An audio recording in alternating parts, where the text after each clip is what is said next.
Hello! Hi! Steve, Russ, welcome to the channel. First things, get this out of the way. A few ground rules. Subscribe. Subscribe down there, something. And something about a bell. Bell. Yeah, and you might kind of notice this nice little fetching scarf I've got on. Well, actually, Russ moaned that I was wearing my coat, but he's wearing my scarf because we went out for food. It's cold. Do you want to show? No. Do you want to show? Okay, I managed to spill. It's a very nice Indian. Managed to spill it. Anyway, just get it out of the way. So, It's Ted Baker. So we're here today and we're going to talk about something which I'm passionate about. He's passionate about theory and stuff like that. I'm passionate about music tech and stuff. And I'm particularly into in-ear monitors. And Steve here is actually into in-ear monitors now. He wasn't before. He was a non-believer. But, I was a noob. A noob. So what I want to talk about today, because I spend my life kind of looking at the internet, seeing what people talk about in-ears and stuff like that. And what I've noticed on a lot of the forums and things like on Facebook and the little groups on Facebook where people are asking about in-ears, I noticed that there's actually a hell of a lot of BS spoken about in-ears. There's people asking for help and there's all kinds of people saying, yeah, do this and buy these and whatever. And in reality, having the experience that I've had now, I kind of realised that there's a lot of people out there who are really kind of recommending stuff that they shouldn't really be recommending because, apologies, because, you know, if you ask for advice, people will normally come back, and you've probably seen it before, oh yeah, I want to get some in-ears. You come back and you'll get Shure 215s, ME6s, KZ, ZSTs, ZS10s or whatever. And in reality, it's like, depending on what use you've got of them, they might not actually be the best in-ear for you. And nobody wants to spend money and have a bad experience. So I want to clear a few things up and do an introduction to IEMs. So first of all, there's kind of two categories of IEMs. First, well, let's talk about IEMs, what they are first, for people who've come along and go, what is an IEM? So IEM, in-ear monitor, pretty simple. Don't even have to have pow in-ear monitor. So, basically what they are is essentially a localized wedge replacement. You know, if you've got, we've all been on stage and we've got these big monitor wedges facing at us and we go, oh yeah, I want to hear more me, I want to hear more drums, I want to hear more bass, guitar, whatever, more vocals, less like cowbell or whatever you want to, more cowbell. It's always more cowbell. One minute. So, yeah. Sorry. So these are. No, it's just the chair. Is it? So, I've lost my train of thought now. So in-ear monitors, wedge replacement, they're a lot easier to carry around. And let's talk about a brief history of in-ear monitors and where they come from. So the concept of putting in-ear monitors in your ear to hear is kind of relatively new in the grand scheme of musicians. And I think the first guy probably to utilise them was Stevie Wonder, I think, with Chris Lindop's invention, which was basically Radio Wonderland, I think it was, where he came up with the idea, it's like, let's get a radio transmission, completely illegal, have these little Walkmans or whatever, give Stevie and his band a set of over-the-ear headphones or whatever, and transmit a mix to them so they can walk about the stage and do whatever they need to do. And that's the first kind of notable use of in-ear monitoring, I guess. But there's a few people kind of laying claim. I mean, Chris Lindop, who was responsible for that, kind of went on to found Garwood, I think it was Garwood, and basically started producing radio systems and tried to make it more legal than they were previously doing. I think the original Stevie Wonder transmission could be heard all over London because they were transmitting on such high power. So if you wanted a free Stevie concert, like tune into your radio and there it was, that was Stevie's in-ear mix. So following on from that, there's probably Marty Garcia, who was instrumental in setting up Future Sonics, I think it was, and they were basically taking hearing aid technology and making custom molds for each individual artist's ears and putting balanced armature drivers in there. So, originally dynamics, I would have guessed, to then balanced armatures. Other people worth mentioning, I think Stephen Ambrose, I think it is. He makes a claim that he got there pretty early, and he's from ACS, not ACS, which people in the UK are probably more aware of. What else have we got around that time? So Westone got fairly involved in the in-ear game. And there's quite a strong link with probably the person known as the godfather of in-ears, which is Jerry Harvey.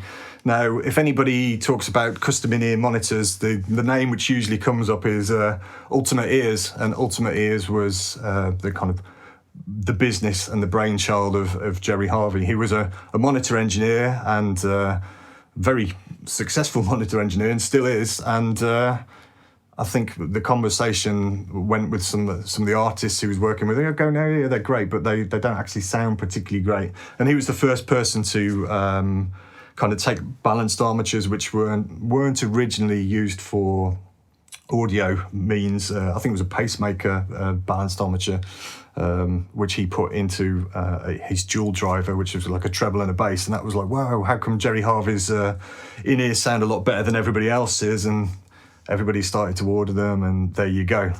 Ultimate Ears was born. I should probably mention a balanced armature is a type of speaker. You've got like a dynamic driver, which is more like your typical cone and what you'd get in your iPhone or Samsung headphones or whatever. Balanced armatures are like a small driver, which is very, very detailed, very revealing. But it does have some setbacks, but we'll talk about those in a bit. So why would you want to use in-ear monitors? Why would you want to use in-ear monitors? Why would you? Well, I went on them because I was playing gigs loud and getting deaf. Going deaf. Okay, waking up in the morning. Yeah, what's that? Tinnitus, yeah. So that's one of the primary reasons is that you can hear yourself on a gig, and it offers ear protection as well. And between gigs, if you've got like used to a sound and you're with a constant band, the lineup's not changing and you're miking everything the same, then the mix is going to be relatively in the same ballpark every gig that you're doing, because you're close miking everything, and what you mix into your personal mix, as you would a wedge, is obviously not going to change that much per gig. So we've got an advantage, the fact that you've got ear protection, you're putting in exactly what you want to hear, you're kind of getting rid of all the trash, the drone, the garbage and stuff which is happening on stage. And it's a more pleasant experience. You can run a stereo mix in your ears, so you can get some placement of what is going on with the instruments. And of course you can walk around the stage. If you walk away from a wedge, everything's going to change. If you walk towards the drums, you're going to get deafened by the drums. Whereas with an in-ear mix, with your in-ears in, you can walk around and you've got a constant mix basically. So the other things that the sound guy will thank you for is that you get more gain before feedback. There's less obviously sound on stage, and the wedges aren't going to go back into the vocal mics and cause that feedback loop. So you can get more gain before feedback. It will clear up the swampiness off the front of house mix, and so that makes for a very happy front of house engineer, because you're going to sound better as a band out front. Other things is like for the gigging musicians who are carrying their own kits around, it's a lot easier to carry around in-ear monitors than wedges. And I think this is probably the most important factor. I mean, why would you want to wear in-ears? Cool. It's because they're cool as, if you walk in and you've got your in-ears on, it's like, yeah, these guys know what they're doing. It's the business. And of course, it's cool because you've got the dinosaurs who are like going, yeah, it's rock and roll, but they're all like now half deaf. Rock and roll. And so hopefully we're here today to tell you about in-ears and why you should wear them, and not go deaf, because not going deaf is pretty good. So let's talk about in-ears universal or generic, and let's also talk about custom in-ear options. So I mentioned them before. I think this is everybody's kind of gateway drug, which is a set of 215s, Shure 215s. Dynamic drivers, they're okay. The amount of people that turn up on a forum and say, recommend me some in-ears, the probability is at least a few people are going to go, 215s, they're amazing, get 215s. And then you'll get the people chirping saying, ME6s are great. They're like 215s, but cheaper. And then kind of the new trend which is coming out is the ZSTs and the ZS10s, which are arguably, I'd say, a better choice because of they generally come in a higher driver count, and particularly the ZS10, it's a 5 driver per side. It's a hybrid setup, so it's got balanced armatures and it's got dynamic drivers. And I'll quickly touch on the difference between a dynamic and a balanced armature. Is balanced armatures very detailed, very good at reproducing the highs, the clarity. They're kind of almost a clinical quality to them. Dynamics, not so good at the detail, but they do have a much better capability of handling bass. So it's a common thing in ears to have more balanced armatures in the bass to kind of bolster the bass response and give it more headroom. A dynamic is kind of natively a lot better at doing that, and so that's why there's a kind of big kind of trend of these hybrid systems coming up, basically. So. It's basically a cheaper way of getting a better bass response, and with the hybrids you can get the best of both worlds. You've got bass from the dynamics and the treble and all the detail from the balanced armatures. So the other thing to think about when looking at generic in-ear monitors is you get basically these tips. So here's a set of ZS10s. I've got a Bluetooth wireless thing on it, so you can listen to your music wirelessly. For on stage, Bluetooth is a bad idea. The latency is far too high, but for casual listening to music, that's fine. But what I was going to say is that these have got the tips on, and you'll see arguments that go, oh yeah, silicone tips are rubbish, Comply tips are the way to go, phone tips. The reality is it's a very, very personal choice. If Comply tips work for you, that's great. For some people, they sweat so much they literally fall apart. You haven't got them, have you? I haven't got them. I actually prefer silicone tips. I've got them on mine though. So these are Steve's ZSTs. These ones, of course, because they're pink. The pink, yeah. You've got a thing for pink. Yeah. Anyway, so these are Comply tips, which are a foam alternative. But the important thing about in-ears is you actually want to block as much sound from the outside world. You don't want to hear what's happening on stage. Anything which is happening through your in-ears, you want to be fed in through a mix. So if you want to hear the audience, mic up the audience. The whole idea of having bleed come through, well, you're then pushing the volume up because you've got to get over that kind of threshold, that ambient level which is coming in. You're never going to get completely rid of it. It's going to come in through like your face and from bone conduction or whatever. Bone conduction? Sounds good to me. Why not? Let's go with bone conduction. So the sound's going to reverberate all around your head anyway. But of course, the more that you can block out, ideally 26, 27 dB is what you want to aim for, which is what you typically get with customs, which is the same as getting your 2 fingers, sticking them in your ears. Sorry, I probably started talking a bit louder, but that's effectively what you want to do. Block out as much sound as you can and only allow in what you actually put in through your personal mix. So that's kind of generic in kind of a nutshell. In terms of, again, going back to the forums, the 215s, it's a good entry-level thing. If you're a bass player, if you're somebody who likes big left-hand keys, toms on the drums and kick drum, to be honest, they're not really going to do it for you. You need the headroom.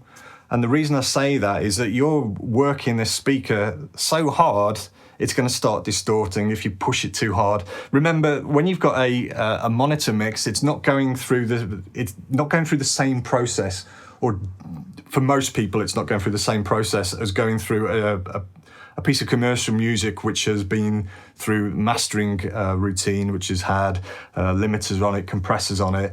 You know, a lot of people are going to be coming off an aux, and with digital desks, the most you're going to get is some EQ on that output bus and maybe some compression.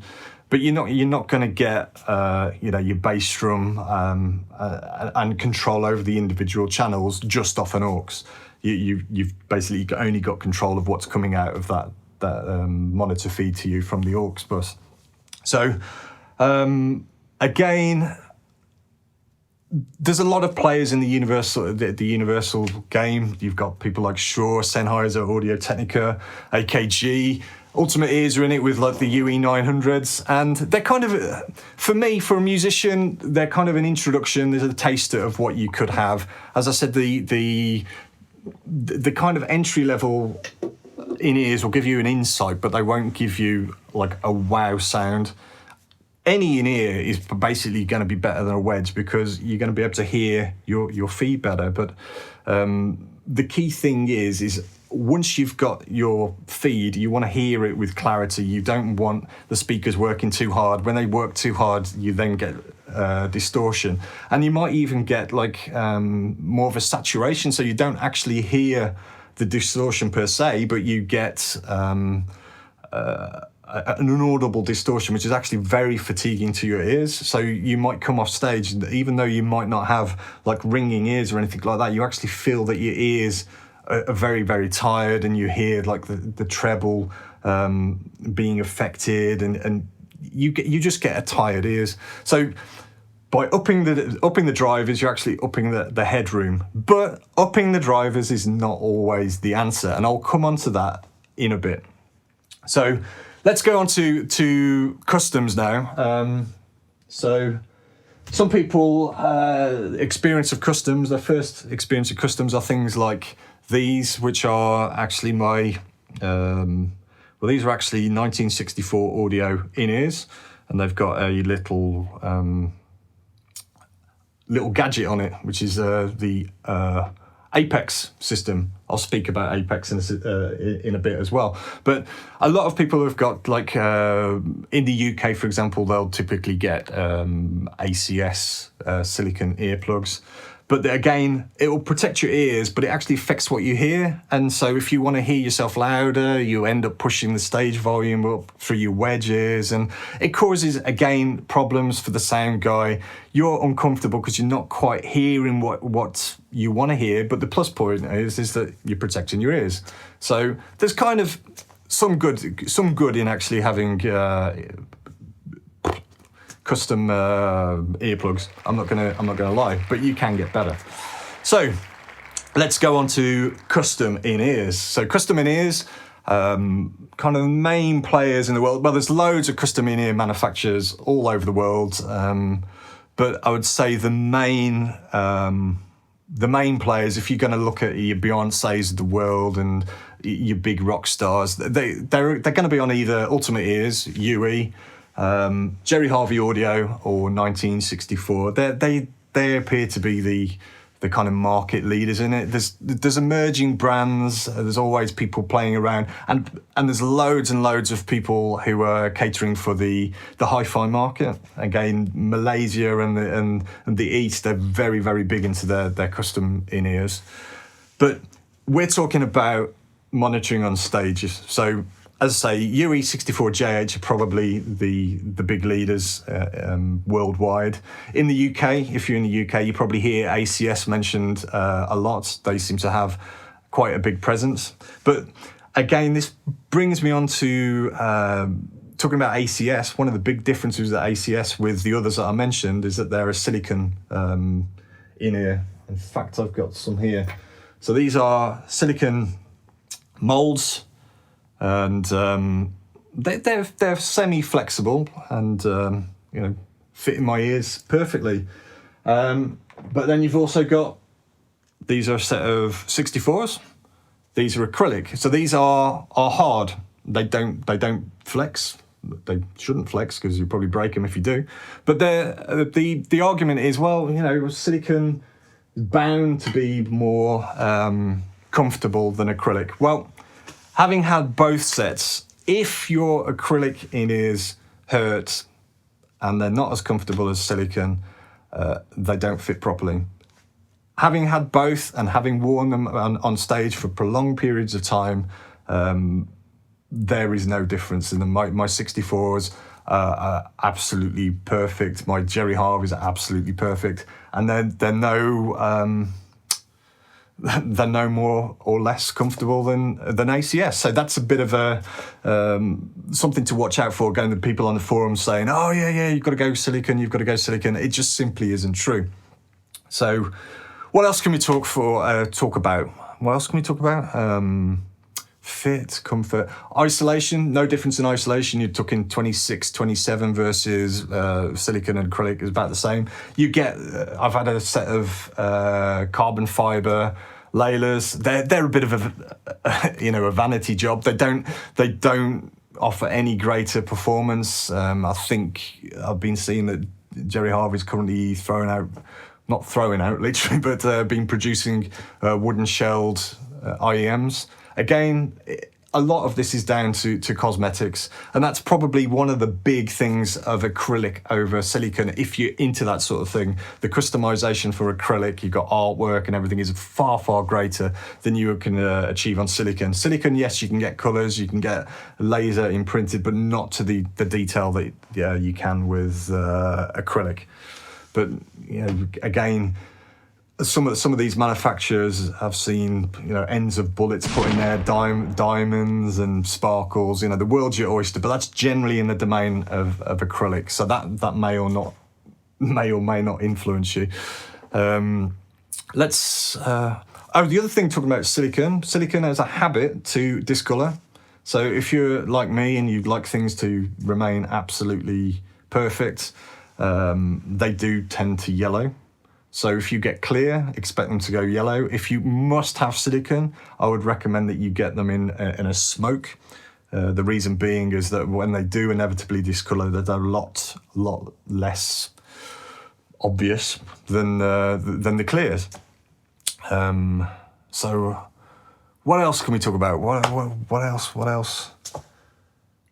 Yes, silicone. Another thing is silicone tends to shrink a bit over time. So that is something to be wary of. I mean, in-ears generally depends on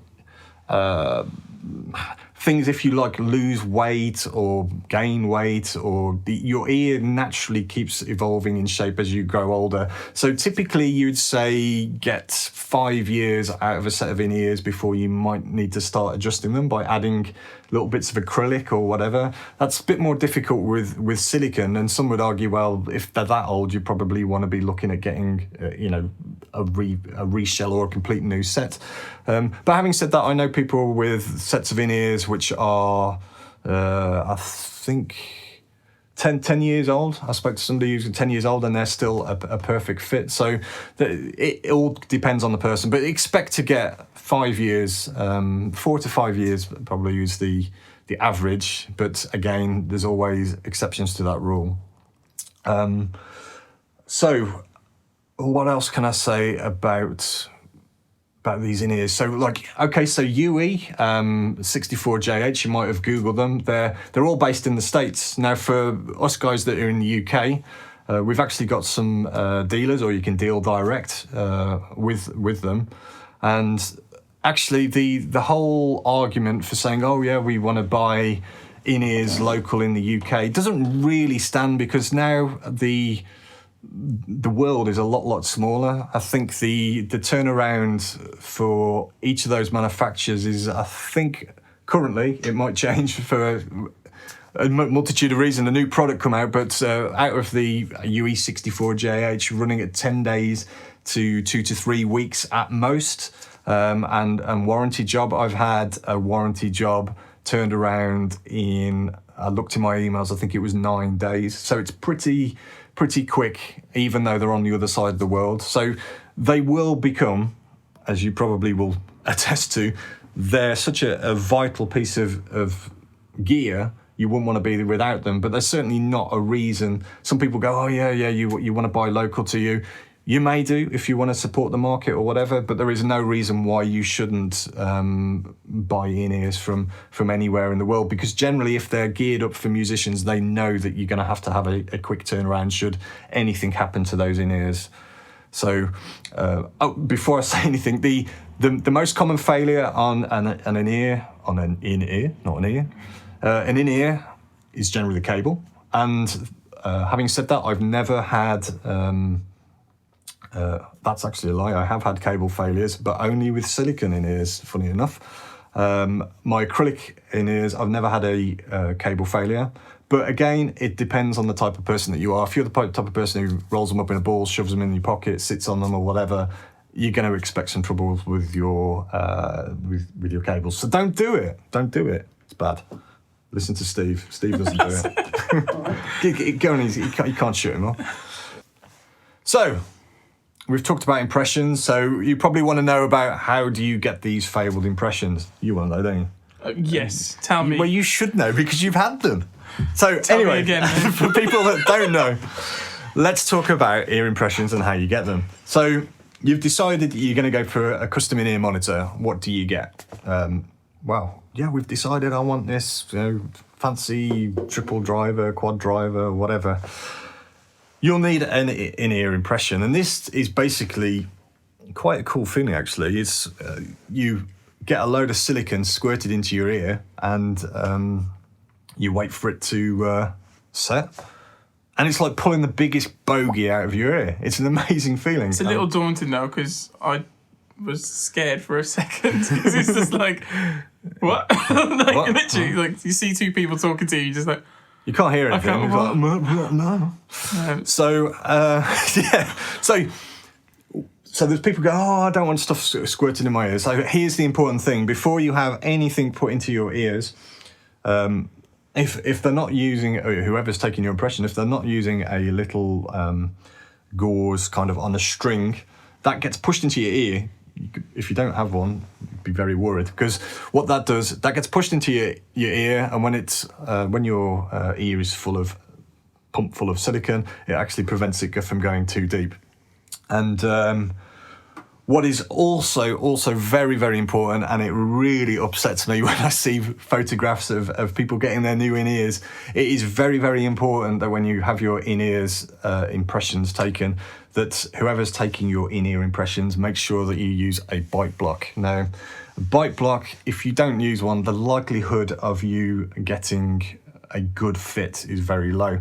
So what a bite block is I haven't got one here, but I'll probably put a picture up, like, pow! This is... Well, it's actually the picture of me when we went. So I'll put the picture of Steve up, yeah. So, pow! So, Steve's picture is probably there. And that bite block, which is in between his teeth, which should be there, is a piece of, like, polystyrene. And it makes you open your jaw. And this is important because it changes the shape of your ears. And because as you're moving around on stage, if you sing vocals or whatever, your ear shape is constantly changing. And if you haven't got a bite block and you have a closed mouth impression, your ears are actually relaxed. So they're going to appear to be loose, and that is no good, because the fit is bad, but what's really, really bad is if you actually lose the seal, you get all the influx of sound, or the ambient sound, which is no good for us. And it also reduces the bass response. Now, the most difficult thing to reproduce in an in-ear monitor is actually the bass. So if you've paid for all these nice drivers to get that bass response, the last thing you want to be doing is having that seal break, and all your hard spent money is completely useless. So make sure you always have a bite block, and if you're not having a bite block, question why the hell you haven't got one, because, as I say, there's no point in going down the in-ear route, and no amount of like adding acrylic or whatever is going to get you a good seal on your custom in-ears as if they'd done a thing properly in the first place. To put it into perspective, some guys will probably recognise me from some of the shows we do, and it always breaks my heart when you see impressions being taken by companies that are then having a full-on conversation with the people having their impressions taken. You don't want to be sitting there with a full-on conversation with your mouth jabbering away and stuff. You want to be sitting there very, very still with that bite block in. And the other thing to be very, very wary of, if you're a bit prude like that, is you're going to drool. You're going to drool a lot. So saliva's going to come out. So make sure that you get. Make sure you've got some tissues or whatever ready, because you'll get drool and stuff down your top, and you get like, well, I'm not saying curry, but you could get the embarrassing stains like I've got here. So White stains. not those kind of stains. What are you having? What are you having put in your ears and mouth? And oh gosh. Anyway. So what happens to this impression? It comes out in the shape of your ear. And what used to happen, or what happens with some companies still, is that they have a wax mold. And that wax mold is then takes your impression, they create a negative of your ear, and then they can use that mold to create a positive of your ear, which will be your custom in-ear. So they'll build that up with either silicone or acrylic, put all the stuff in and polish it all up, and then there's your in-ear. That's old school now. We don't do that. Old school. Now what we do is that you get an impression, you put into some natty scanner, laser scans it. So laser scans your impression and sends it straight off to the manufacturer, wherever they may be. They receive that laser scan, and they can then 3D print your custom in-ear monitor, which is very, very cool. Another thing I just want to quickly skip back. If you're having your ear impression taken, you can go loads of places around the country. Audiologists will do it, but the important thing is if you can get some instructions from the manufacturer, that's even better. But the important thing is when you take your impression, it goes past the second bend. Very important. If it doesn't, it won't seal. It won't be good. In fact, most manufacturers will look at it and go, no, that's no good, and they'll reject the impression. But when you order it, you generally get a list of places local to you where you can go, and that'll be typically an audiologist. And like in the UK, there's people all over the place, so you're not going to have any issues getting that. But just make sure they know what they're doing, because you don't want to waste your money. In terms of ear impressions, don't pay. They're typically between 30 and 50 quid, so don't pay over the odds. And having said the word quid, for those who don't know that, if you're like in America, because a few people have picked me up, quid is pounds, so UK sterling, pounds. Quid. Dollar. Wonga. Anyway. I don't know. Dollar, wonga, quid. Anyway. So how do you choose your custom in-ear monitor? So now I've told you about impressions really, so that's probably the scary bit out of the way, which isn't that scary. But let's talk about custom in-ear monitors and what you're paying for. So you're paying for that custom fit, and you're paying for what's inside it. And typically the thing that you're looking at is types of drivers, so balanced armatures versus dynamics, which we've touched on before. And we're also looking at the number of drivers. Now, I think most custom in-ear monitors start with a dual setup, so typically a treble and a bass driver. And then as you add drivers, you probably go treble, mid, bass, and then treble, mid, bass, bass, and then up and up and up. And so Jerry Harvey's kind of Siren series, they're typically like 12 drivers. 64 have got the A12T and the A18, so like 12 drivers, 18 drivers. UE have got the UE Live, which is a high driver hybrid setup. So there's lots and lots of kind of advances being made in adding drivers, adding different types of drivers, some drivers which are better at bass and all that sort of stuff. And so how do you get your head around what you really want? So I would always say, if you're looking for a deep bass response, always aim for a triple mid bass. That will give you the headroom in the lows. This is talking about a balanced armature setup. So 4 balanced armatures, it will give you treble, mid, bass. It will give you that headroom in the lows. It will hit hard in the lows. It won't distort in the lows. And that's the critical thing, which is going to be causing you problems. There is an exception to this rule, which I found, which I'll talk about in a second. But so there is a fundamental issue in just keep adding drivers. The more drivers that you add, the more difficult it is. Well, not for us, but it's more difficult for the manufacturers to get a nice tuning. So each IEM has got a natural signature of how it sounds. Some are like smiley face, some are designed to be flat response. And flat response is not always the thing that you want. You might prefer a certain sound, and if you've got no control over your aux, you want to plug your in-ears in and go, there's my smiley face signature that I like. Some people go, there's my reference sound that I like, there's my kick in the bass, there's my kick in the mids if you're a vocalist. So there's very different IEMs out there, all tuned slightly differently because we all hear slightly differently. So you probably want to, if you really eager about it, you want to hear them and find out which is most suited for you. So I would highly recommend that.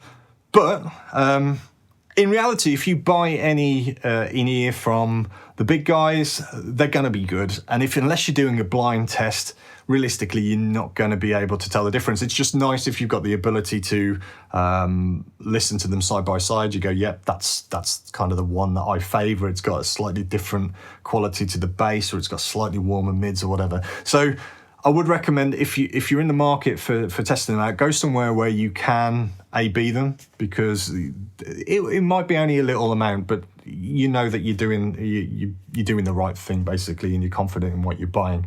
So anyway, so you're adding these drivers, you're looking at tuning, and you're looking at the way that they've been dampened. There's a lot of people kind of getting into the custom market, just getting a load of drivers, shoving them in all and go, yeah, here's my, 108 driver IEM. You're going to look like Shrek, but it's possible.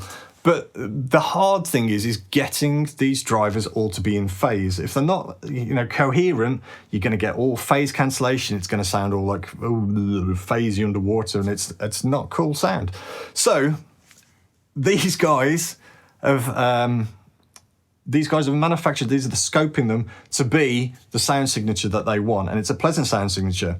Then because of the drivers that you can buy from, so typically Knowles and Sonia, who are the big balanced armature manufacturers, they'll offer loads of stuff off the shelf, and there's loads of people going, yeah, I'll have that, put into an IEM, and that's it. And then people go, well, why does it sound like that? And the reason is because you've randomly put drivers in, there's like phase alignment issues and blah, blah, blah. So you can only go so far before you're going to hit issues. And what the big guys have got, which perhaps the smaller companies haven't got, is the ability to custom order drivers. So and they implement their own tech. So like, for example, 64 have got the tier drivers and the UE, like True Tone. The JH were the first to come out with their single cased quad balanced armature, which obviously was made for them, and they could afford to purchase in the numbers and spec it up to what they wanted and what they needed to engineer out the deficiencies in what you'd otherwise get from just slapping a load of drivers in there. So again, if you've got a balanced armature, it's going to sound great on its own. If you start adding them up, unless you know what you're doing in terms of tuning, you're going to kind of be in for a whole world of hurt. So more drivers is not always better, but if you're looking at the established manufacturers, they know what they're doing. The more headroom you can get, the better, really. But as I was saying, more drivers does not always equal, higher performance, whatever. It gets to a certain stage where you might prefer the sound signature of one set of drivers over the other. For example, the JH13 versus the JH16.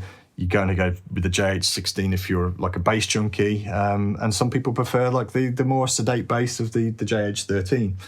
So there's examples like that. The other question which comes up is ambient ports. Oh yeah, I want to hear what's going on. As I said before, the problem with ambient ports is that you can hear what's going on. However, you're kind of losing the bass that you're paying for. So it's a kind of, it's good that you can get stuff kind of leaking in and seeping in. But as somebody who requires bass, so like a bass player playing once bass, who would have thought, as drummers, bass junkies, people who want that low end, ambient ports really I would never kind of recommend going with. There's other systems out there. Over here in the UK, you've got ACS with their live system. Equivalent is Sensophonics over in the US. They've got, in fact, I've got something here. So this is a live pack, which is ACS's. It's like a kind of little mixer which sits alongside your feed, whether it's from a wired feed or whether it's from a wireless pack. And I'm just going to pick this up, and not that I'm expecting you to hear that, I'll do a close up and a pow. Pow! These have got pow little microphones in, and what you do is with this little button here, you can blend in how much that microphone. You can blend in how much of the signal from those microphones are going to end up in your ears mixed with the feed. I have to be honest here, it was like one of the reasons why I was really interested in the ACS system. It's not great if you're on a loud stage. The little microphones I've found do struggle with reproducing audio. They tend to distort basically in high SPL environments.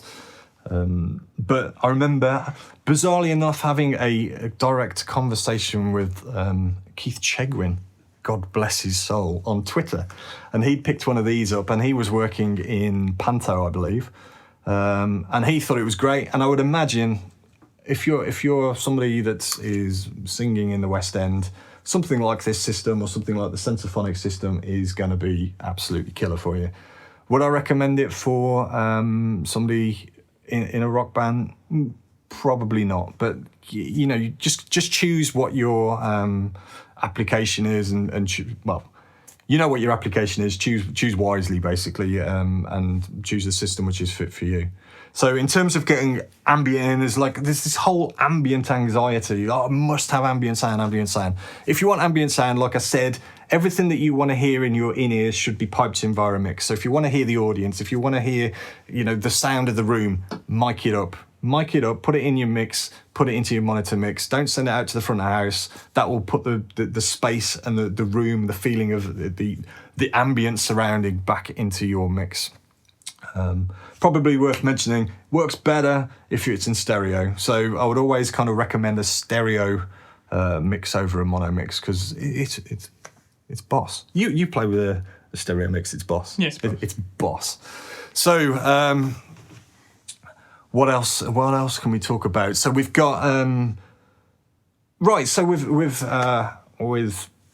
IEMs, one of the cool things is that you can actually stop carrying around an amp. So, with modelers coming out, whether you've got Kemper, Helix, AXFX, or whatever you want to use, or just a preamp or whatever, let the PA do the work, and you can hear everything in your in-ears. However, if you're one of the dinosaurs that has been used to carrying around an Ampeg 8x10 or something like that, and you've now got a bad back and you want to get rid of it, you might miss that kind of feeling of air kind of rushing past your nether regions or whatever.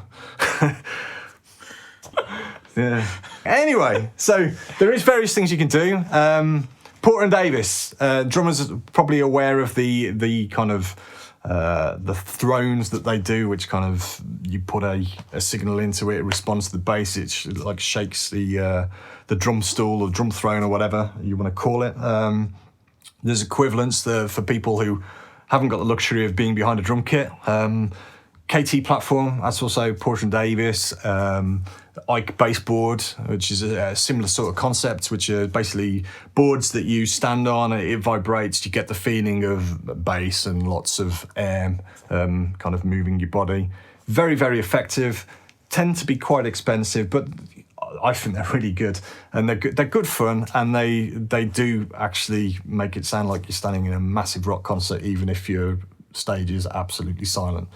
Not everybody wants to carry around a big board. There's other options. Bass Buddy has just been released, which is a kind of thing which sits on your back if you're a guitarist, bass player, or whatever you might want to be using it. I've got one of these as well. These are highly recommended. These are it's a Ruger strap, and what this does is, again, like the ACS thing, it sits in line with your feed into your standard audio feed from the desk, and this has got 2 transducers on it, so you kind of see the advertisements where they're wearing it across their chest. Should just wore that, shouldn't you? Should have. Well, there you go. That's like, yeah, a bit of a sash job going on.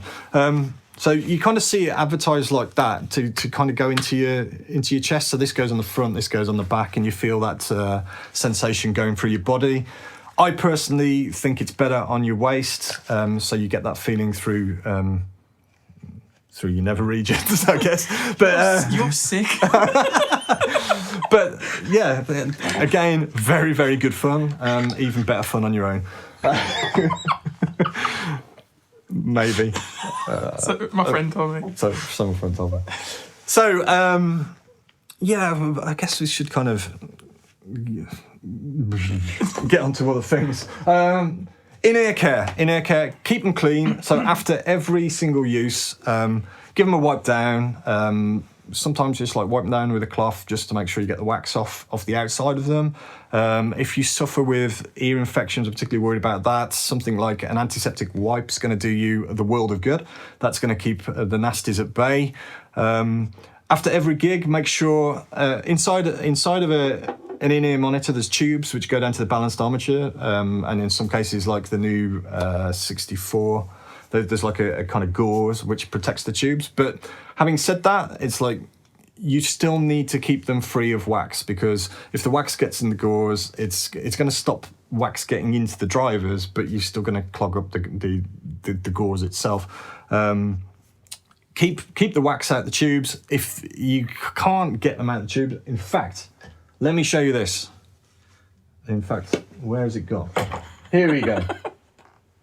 This is a wax pick. You probably can't see it, but it's a little hook. There's a little brush on the end of this one. You basically put that into the end of the tubes and pick out any stray wax which might have fallen in there. Wax is very bad news for IEMs because it tends to get pushed in, clogs up the tubes, and clogging up the tubes is never good. Clogs of the tubes, and that normally means 2 things. It has to either be vaxed by a specialist. Don't vax, water is bad. Has to be vaxed by a special miniature Hoover, which is like for hearing aids and IEMs. Not everybody has got that, but again, specialist places have got them. And if it's too far gone for that, then the wax gets into the balanced armature. The likelihood is you damage the balanced armature, goes back to the manufacturer, has to be cut open, get the balanced armature replaced, blah, blah, blah. Costly thing that you don't want to be doing, just for the sake of putting in a wax tool at the end of the gig. So the other thing is, if you are concerned about nasties and stuff like this, you can get something like this, which is this happens to be an ACS Revivo, which is basically a little box with silica gel in it. And what that does is got a little fan, blows on the air, gets all the moisture out, and has got like a UV light in it to kill all the nasties. And yeah, that's pretty cool. Want to have a look at that? Look at that. So it's charged via USB. I mean, oh no. Yeah, great. But every single case that you get, whichever manufacturer, always keep the silica gel in there, because that helps wick up any moisture at the end of the gig. Thanks, Steve. Okay. Cool. And again, don't be too worried about moisture. I mean, at the end of the day, there's some very, very sweaty rock stars out there. they're generally very good at surviving. Just don't put them in your cup of tea or go swimming in them, because that'd just be stupid, and that's going to kill your drivers. No end.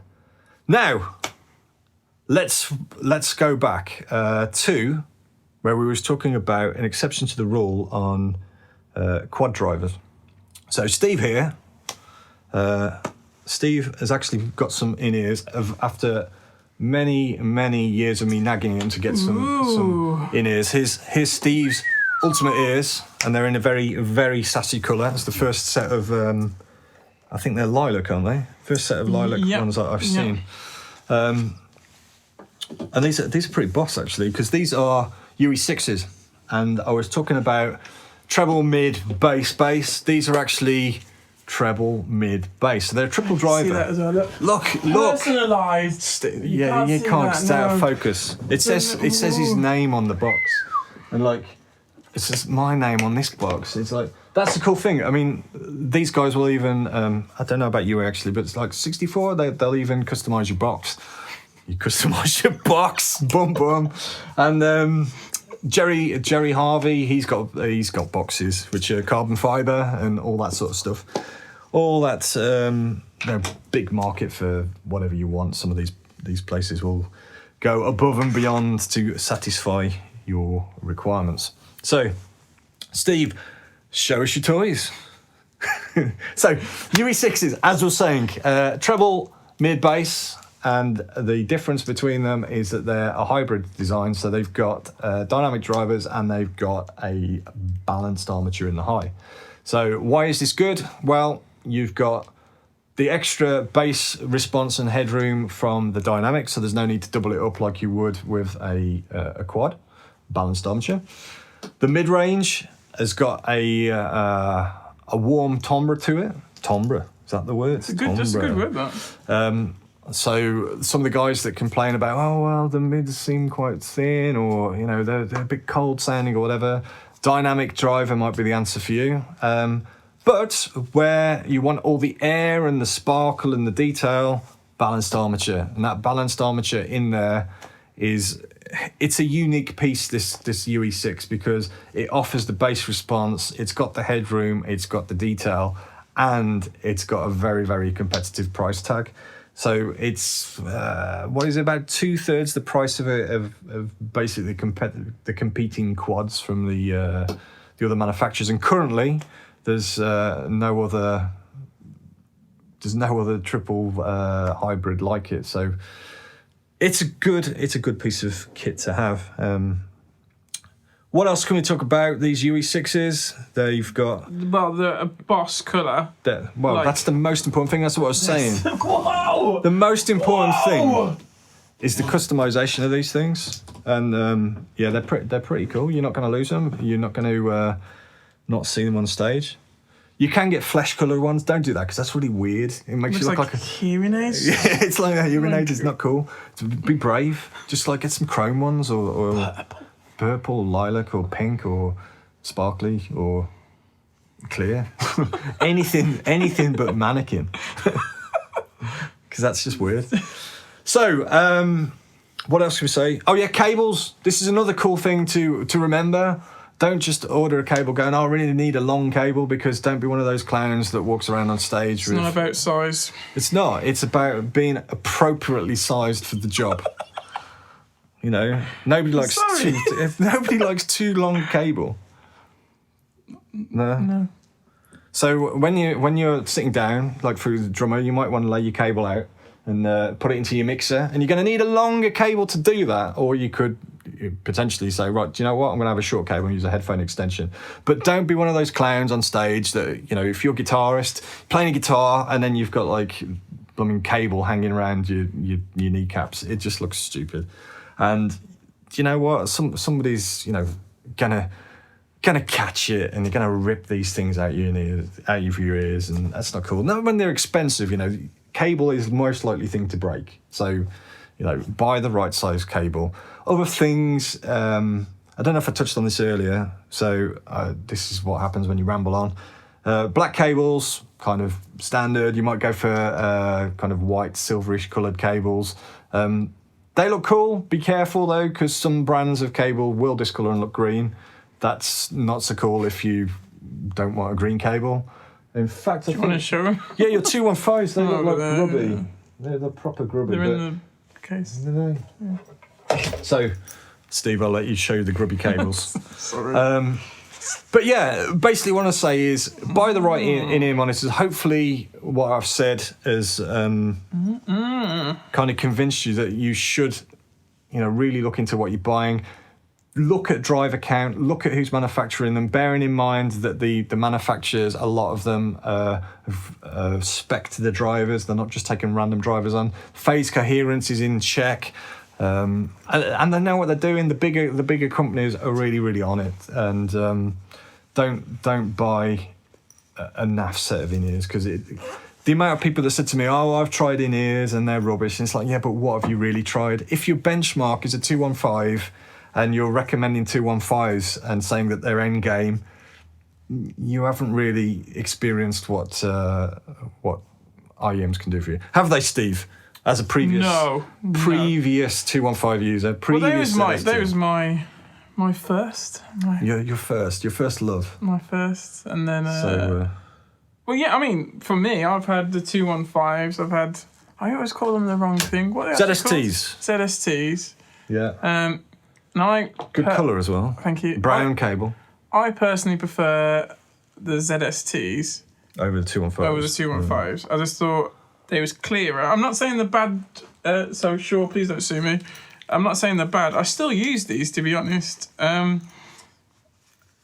But I just think the ZSTs are better, especially when you put the new tips on for me. I thought it was actually quite good. I still use those. Well, this is my intake on them, kind of thing. These are so good, but the bad side for me is they block out so much sound. So some of my gigs that I play are in theatres and for orchestras, and sometimes it's to a click track. And with these, you can't hear the orchestra. And I know, like as you said, you can set up a mic and all that.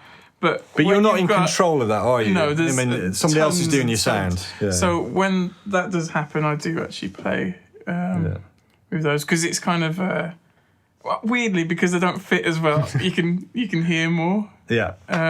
Whereas these are, well, you know how happy I was with these when we did that. Well, we'll do a test in a minute. I mean, the whole thing about this, I just want to touch on the 215s, ME6, ZSTs, ZS10 argument again.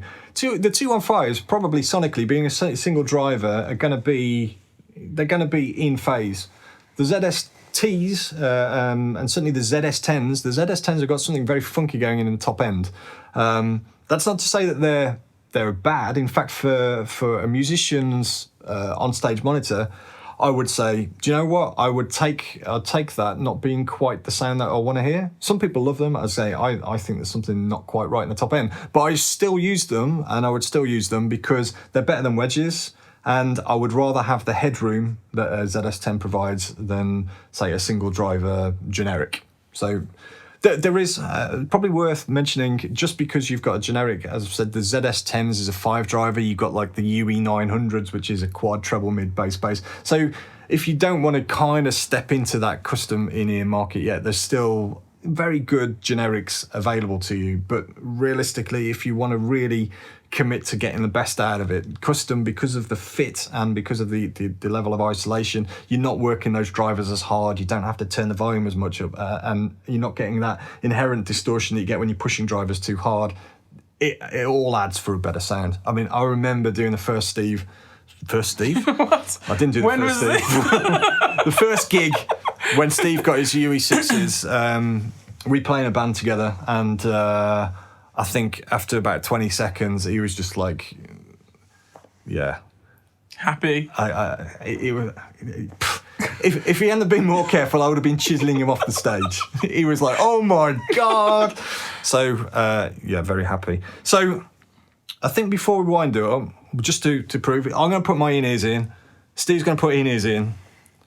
And we'll show you why, for some people, in-ears are the absolute choice. If you're one of these crazy people that jump around on stage, what we're going to do I better tell you actually before you put them in. So you can't. What are we going to do? What we're going to do? You're going to put these in, and then to end the video, we're going to shake our heads like mad in trying to shake them out.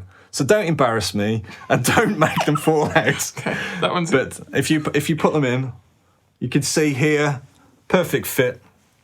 Oh, I've just reminded myself of one thing. So I'll talk while Steve's got his in. I've taken this out. So I did say I was going to talk about the this little thing here, which is the Apex, or previously known as the ADEL, which is similar sort of technology. I think Empire Ears are currently using ADEL, which came from I think Acius. So it's a Stephen Ambrose thing. So what these do anyway, there's a slight hole. It's not an ambient filter as such. It's a slight hole which is meant to alleviate any pressure build-up in your ears. Whether you believe that or not, it may be snake oil or whatever, but I have to say, having used these in my A12Ts, I do seem to have a lot less fatigue in my ears using these compared to my other 12-driver setup that I've got or had. Because obviously these are my the ones that I'm currently using. So yeah, that's what this does. It's meant to be more comfortable, alleviate any fatigue and pressure buildup. So there you go. That's in case what you're wondering what these little filter thingies kind of do. They also do them on these. Not that I'm advertising. It's just that some people might think, what the hell are those? So Steve, are you ready? No. Let's. Well, So here we go. Oh, come on. go. This is the other thing. Steve's obviously a noob to actually getting his in-ears in quick. But once you've got used to them, dead easy, in they go. Isn't that right, Steve? Right. So, you ready? 3, 2, 1, shake test. Okay, go. 3, 2, 1.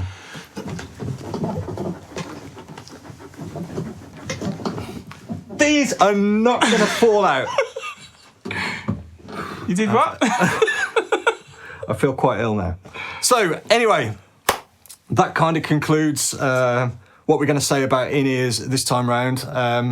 We'll talk more. This is just the end part of the chain. I want to talk about the source feed of how you get your stuff, your mix into the mixer and then out to you. The transport. Some people are going to be interested in hardwired solutions. Some people are going to be interested in radio solutions. Don't go buying radio stuff until I've spoken to you.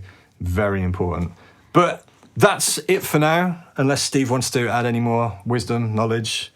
But I think I think that will do for now. I don't want to go into the physics and all the like impedance curves, all that sort of stuff. But that will do for now. And I think the last word should be custom IEMs. Absolute boss, game changers. So yeah, custom IEMs. Bye. Bye. Bye. Bye.